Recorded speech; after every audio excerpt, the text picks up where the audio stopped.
po sa lahat. Lalong-lalo na po sa winner natin ng Bats 182 na si Sir Fernando Sabandal ng Antipolo City. Sir, ito na po ang inyong napiling unit.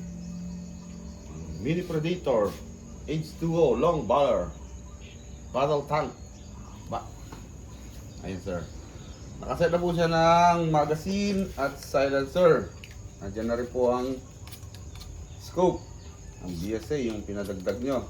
Pati na rin ang bipod Bag. at ang bag. Okay. Ipa-part test ko po siya dun sa black steel plate ng 5 shots bago balutin. Okay. First shot. Second shot. Third shot. PM lang po kay Ang Sarnaya Tubig, MIBT, tsaka pa ba?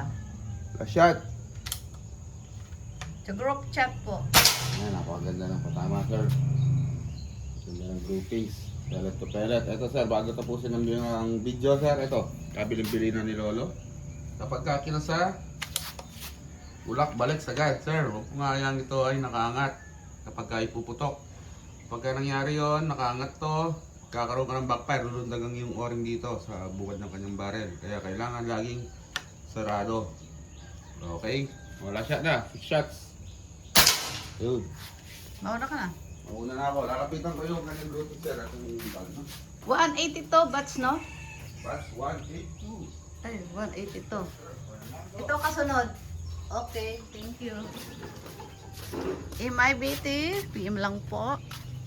Sarnaya Tubig. Kung sumali, yan lang. Pasandal mo nga to dito. Baka matalisod tayo dyan. Okay, sir. Ito po yung tama niya. Salamat.